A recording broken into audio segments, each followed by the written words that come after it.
Salut, c'est Trado, content de vous retrouver pour la mise à jour de l'indice parisien en unité de temps journalière et hebdomadaire puisque la semaine s'est achevée. Alors on va commencer par le plus important. Moi j'envisageais éventuellement une hausse aujourd'hui. Force est de constater, si vous êtes très observateur, que nous avons une baisse de 0,6%. Bon, voilà où on en est. J'avais expliqué qu'on avait énormément d'éléments baissiers qui étaient intervenus avec une cassure du super trend, du SAR, de la M20, de la Tenkan, et qu'on avait dû notre salut finalement qu'à un rebond sur la Kijun ici et sur le nuage. Et donc du coup, même si on avait un harami pigeon dans son nid de qualité assez médiocre, j'envisageais que l'on aille chercher la M7 parce que c'est généralement ce qui se passe. Bon, alors là, avec 0,6% d'abandonnés et surtout le seuil des 5000 qui a cassé, il est clair que les éléments baissiers ont été beaucoup plus prégnants que les éléments haussiers. Et dernière victime en date, la Kijun, que l'on vient de casser à la baisse. Dans ces conditions, on se demande ce qui pourrait effectivement susciter de l'optimisme. Quand on regarde les indicateurs techniques, on a un nouveau signal baissier. C'est le Trix qui croise son signal à la baisse. Bon, en ce moment, il n'est pas fantastique le Trix dans ses signaux, mais quand même, la dernière fois que ça s'est produit, c'était là. On a eu une baisse après. On a également eu ici un croisement Trix, signal baissier.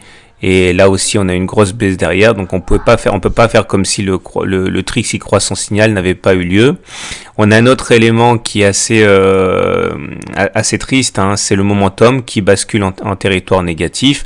Alors il a tendance à tergiverser en ce moment notre momentum, parce que regardez, là et là, on a eu des signaux assez troublés, donc je vais faire comme si par contre, là le signal était vraiment de piètre qualité, mais voilà, ça s'est produit quand même. Le stochastique aussi, regardez, il rentre dans sa zone de survente, ça c'est pas bon. Certains utilisent ça pour dire que c'est le moment d'acheter. En fait, c'est une erreur. Quand le stochastique passe dans sa zone de survente, c'est-à-dire que ce sont les baissiers qui sont aux commandes. La dernière fois que ça s'est produit, c'était là. Et vous voyez, il y a eu une baisse encore derrière. Et j'avais dit dans la séance d'hier qu'on avait un signal potentiel, j'avais bien dit potentiel, que le CCI sorte de sa zone de survente. Et ben voilà, le potentiel ne s'est pas traduit en patent et on revient dans la zone, on vient s'ancrer dans la zone de survente. Alors le seul élément qui est assez rassérénant, j'ai envie de dire, au-delà, c'est que les volumes ne sont pas au rendez-vous. C'est-à-dire que si on baisse depuis 2 séances, c'est pas tellement parce que les baissiers sont en contrôle et mettent sous pression les haussiers, c'est parce qu'en fait il y a personne qui ose bouger et la torpeur l'emporte, et c'est le manque d'acheteurs qui joue plutôt que l'excès de vendeurs. Autre et dernier élément important, c'est qu'on s'apprête à avoir un croisement fort M7-M20. Regardez, croisement fort, c'est quand la M7 va croiser la M20 à la baisse, mais que toutes les deux sont déjà en train de baisser. La dernière fois que ça s'est produit, c'était là. Ok, on a vraiment eu une belle séance de baisse derrière. Bon, tout ça pour dire que j'ai du mal à envisager qu'on ne vienne pas retester le nuage lundi. Maintenant, si on bascule du côté de l'analyse hebdomadaire, voilà ce que l'on peut rajouter. On commence avec une analyse purement classique de type d'eau, qui compare les pics et les creux. À ce niveau, eh bien, on est toujours en ballottage favorable puisque les pics sont toujours ascendants jusqu'à preuve du contraire, de même que les creux. C'est-à-dire que si on utilise exclusivement la technique de dos, il n'y a pas de quoi paniquer pour l'instant. On est toujours en tendance potentiellement, on est toujours en tendance haussière comme on l'a été ici avec des pics ascendants, des creux ascendants. Ok. Maintenant, évidemment, c'est pas la seule chose. On a des signaux négatifs. Là, en particulier, regardez ce qui se dessine. Ça s'appelle un non-croisement à incidence baissière. Vous avez la M7 là. La M7 a failli aller couper la M20, mais au dernier moment, cette semaine, elle décide de rebasculer vers le bas. C'est un non-croisement avec incidence baissière. Et si on conjugue ça à la bougie précédente, ça forme un avalement baissier. Et ça, il faut savoir que c'est un signal puissant de faiblesse des cours. Autre élément assez intéressant à prendre en compte, ce sont des éléments positifs.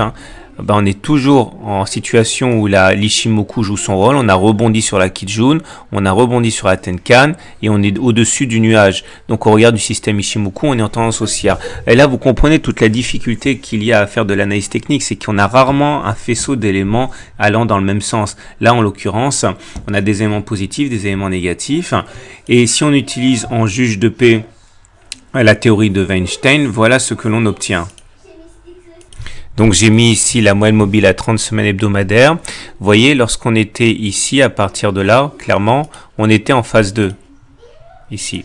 Lorsqu'on a cassé cette résistance, ici, on était au-dessus d'une moyenne mobile à 30 semaines croissante. On était en phase 2 au regard du critère du système de Weinstein. Et tant qu'on se maintient au-dessus d'une moyenne mobile à 30 semaines croissante, on est en tendance haussière.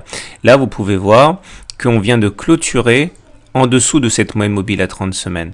Donc, au regard d'une application stricte de Weinstein, on n'est plus en tendance haussière. On est en situation d'indétermination. Attention, ça ne veut pas dire qu'on est en tendance baissière. Pour qu'on soit en tendance baissière, il faudrait qu'on soit en dessous d'une moyenne mobile à 30 semaines descendante, comme c'est le cas éventuellement à partir d'ici. Vous voyez, là, ce n'est pas du tout le cas. Là, on est simplement à la limite du scénario haussier et on peut clairement s'interroger sur la continuation.